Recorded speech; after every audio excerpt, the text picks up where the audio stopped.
வணக்கம் நேயர்களே. இன்றைய பதிவில் முருகப்பெருமானின் விரதங்களும் விழாக்களும் பற்றி பார்க்கலாம். முருகன் சண்முகன், ஸ்கந்தன் அல்லது கார்த்திகேயன் என்றும் அழைக்கப்படுபவர். தமிழர்களின் குறிஞ்சிநில தெய்வமான சேயோன் வழிபாட்டினை சைவ சமயம் இணைத்து கொண்டதாகவும் வரலாற்று ஆசிரியர்கள் கூறுகிறார்கள். இவரை அதிகம் வழிபடுபவர்கள் தமிழர்களே. இதனால் இவர் தமிழ் கடவுள் என்றும் அழைக்கப்படுகிறார். இவர் அன்பின் ஐந்திணையில் தலையாயதாக குறிஞ்சி நிலத்தின் கடவுளாவார். குன்றிருக்கும் இடமெல்லாம் குமரன் இருக்கும் இடம் என்பது போல முருகன் இருக்கும் இடமெல்லாம் தமிழர்கள் இருக்கும் இடம் என்பதும் பொருந்தும். முருகன் கடல் கொண்ட குமரி கண்டத்திலே கபாடபுரத்தில் 2ஆம் தமிழ் சங்கத்தின் தலைவராக இருந்தவர். தமிழுக்கு இலக்கணம் எழுதிய தமிழ்முனி அகத்தியர் முருகனின் தீவிர பக்தர். முருகனை தலைவனாக கொண்டே இலக்கணம் படைத்தார். அவர் ஒரு பண்டைய வேதகால தெய்வம் மற்றும் கார்த்திகேயனுக்கு சொந்தமான பழைய சிலைகள் மற்றும் கோவில்கள் தொல்பொருள் சான்றுகளும் உள்ளன. ஆனாலும் உலகம் முழுவதும் உள்ள தமிழர்கள் முருகப்பெருமானை கொண்டாடுகிறார்கள். தமிழர்கள் எங்கிருந்தாலும் முருகப்பெருமானை வழிபடுவது போல் வடக்கில் வழிபடவில்லை என்பது உண்மைதான்.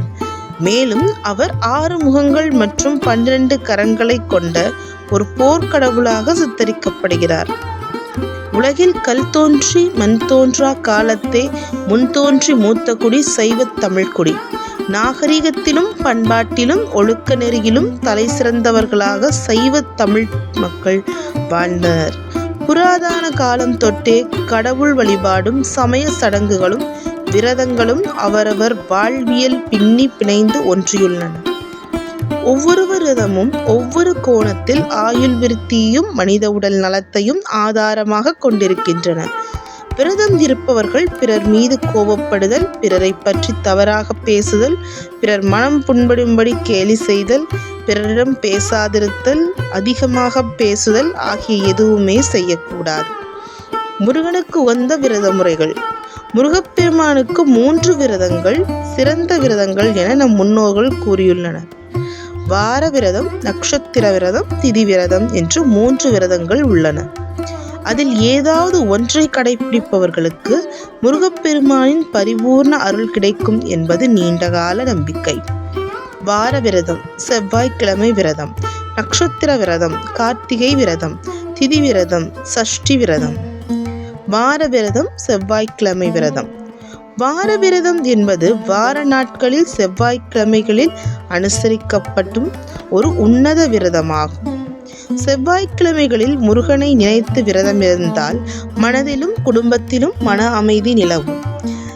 செவ்வாய்க்கிழமை காலை நீராடிவிட்டு அருகில் உள்ள முருகன் கோவிலுக்கு சென்று வழிபடவும்.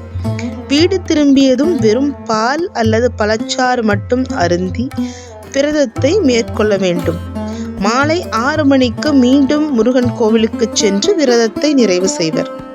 இப்படி 9 செவ்வாய்க்கிழமை இருந்தால் செவ்வாய் தோஷத்தால் ஏற்படும் பாதிப்புகள் நீங்கும் என்பது மக்களின் நம்பிக்கை. நட்சத்திர விரதம், கார்த்திகை விரதம். நட்சத்திர விரதம் என்பது கார்த்திகை நட்சத்திரத்தில் அனுசரிக்கப்படும் அற்புதமான விரதமாகும். இது கார்த்திகை மாதம் கார்த்திகேயன் முதல் திருக்கார்த்திகை கார்த்திகை நட்சத்திரத்தில் முருகப்பெருமானுக்கு அர்ப்பணிக்கப்பட்ட விரதம். கார்த்திகை நட்சத்திரன் முதல் நாள் வரும் பரணி நட்சத்திரத்தில் இரவு உணவு உண்ணாமல் மறுநாள் அதிகாலையில் நீராடி அருகிலுள்ள கோவிலுக்கு சென்று முருகப்பெருமானை வழிபட வேண்டும்.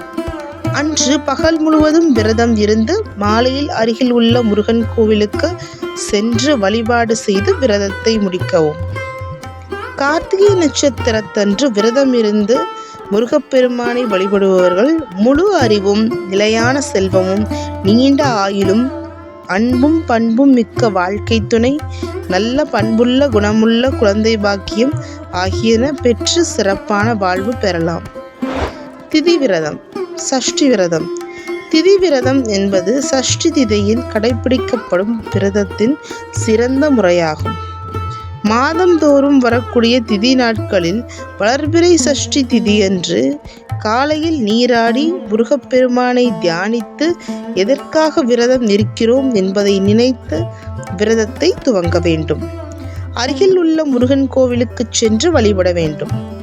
வீடு திரும்பியதற்கு பிறகு பகல் முழுவதும் விரதம் இருக்க வேண்டும். முடிந்தால் மீண்டும் ஒரு முறை மாலையில் கோவிலுக்கு சென்று முருகப்பெருமானை வணங்கிவிட்டு விரதத்தை முடித்து வீடு திரும்புங்கள். இந்த விரதத்தை தொடர்ந்து 6 சஷ்டிகள் கடைபிடிப்பது நல்லது. கந்த சஷ்டி விரதம் குழந்தை பேர் தரும் முதன்மையான விரதமாக கருதப்படுகிறது. முருகப்பெருமானுக்குரிய இந்த 3 விரதங்களையும் முறையாக கடைபிடித்தால் வாழ்வில் சகல செல்வங்களையும் பெறலாம் என்பது நம்பிக்கை. முருகப்பெருமானின் முக்கியமான திருவிழாக்கள் பற்றி காண்போம். முருகப்பெருமானின் முக்கியமான திருவிழாக்கள். கந்த சஷ்டி. கந்த சஷ்டி கார்த்திகை மாதம் 6ஆம் நாள் வருகிறது. இது முருகப்பெருமான் சுரபதேமா என்ற அரக்கனை வென்றதை கொண்டாடும் திருவிழா. இது நன்மை தீமையின் வெற்றியை நினைவு கூறும். இது சூரசம்ஹார நாள் என்றும் அழைக்கப்படுகிறது. சித்ரா பௌர்ணமி. இது முதல் தமிழ் மாதமான சித்திரையில் பௌர்ணமி அன்று கொண்டாடப்படும் விழாவாகும். மேலும் முருகப்பெருமானை வணங்கி பக்தர்கள் விரதம் கடைபிடிக்கின்றனர். இந்த சந்திரன் ஒளி முழு நிலவு பிரகாசம் ஆன்மாவின் இருளை அகற்ற உதவுகிறது. வைகாசி விசாகம். வைகாசி ஆண்டின் 2வது தமிழ் மாதம். மே 14 முதல் ஜூன் 14 வரை. நட்சத்திரத்தில் வைகாசி 1 வைகாசி 16வது நட்சத்திரம். முருகப்பெருமானை விசாகன் என்றும் அழைப்பர். திருக்கார்த்திகை. கார்த்திகை தமிழ் வருடத்தின் 8வது மாதம்.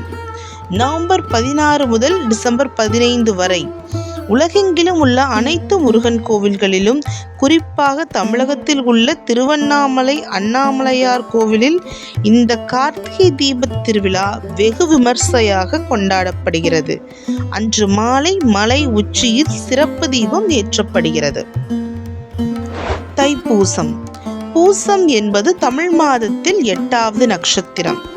உலகமெங்கிலும் உள்ள அனைத்து முருகன் கோவில்களிலும், குறிப்பாக தமிழகத்தின் பழனி மலை கோயிலிலும் தைப்பூசம் திருநாள் 10 நாட்கள் திருவிழாவாக வெகு விமர்சையாக கொண்டாடப்படுகிறது. இந்த தைப்பூச விழாவானது பழங்காலத்திலிருந்து தமிழர்களால் கொண்டாடப்பட்டு வருகின்றன. ஆண்டுதோறும் தை மாதத்தில் பூச நட்சத்திரம் பௌர்ணமி திதியும் ஒன்று கூடி வரும் திருநாளில் தைப்பூசம் கொண்டாடப்படுகிறது. தமிழ் மாதத்தின் தை பெயர் மற்றும் பூசம் ஆகிய 2 சொற்களையும் இணைப்பதன் மூலம் தைப்பூசம் என்ற சொல் பெறப்படுகிறது. இந்த நாள் கேரள மாநிலத்தில் தைப்பூயம் என்று அழைக்கப்படுகிறது. பங்குனி உத்திரம். பங்குனி உத்திரம் இந்துக்களின் புனித பண்டிகையாகும். தமிழ் மாதத்தின் கடைசியாக வரும், அதாவது 12வது மாதமான பங்குனியும் 12வது நட்சத்திரமான உத்திரமும் இணைகின்ற புண்ணிய நாளைத்தான் இந்த பங்குனி உத்திரம் ஆகும். மாதம் உத்திர நட்சத்திரம் வந்தாலும் தமிழ் மாதமான பங்குனி மாதத்தில் வரக்கூடிய உத்திர நட்சத்திரம் மகிமை அதிகம் என்று சொல்லலாம். இந்த பங்குனி உத்திர நட்சத்திரம் அன்று அனைத்து முருகன் கோவில்களிலும் சிறப்பு வழிபாடுகள் நடைபெறும். பக்தர்கள் இந்த நன்னாளில் விரதம் இருந்து முருகனை நெஞ்சுருக வழிபடுவார்கள். இந்த பங்குனி நட்சத்திரத்திற்கு அதிக மகத்துவம் உள்ளது. இந்த பதிவு பிடித்திருந்தால் லைக் பண்ணுங்க, ஷேர் பண்ணுங்க, சப்ஸ்கிரைப் பண்ணுங்க. நன்றி.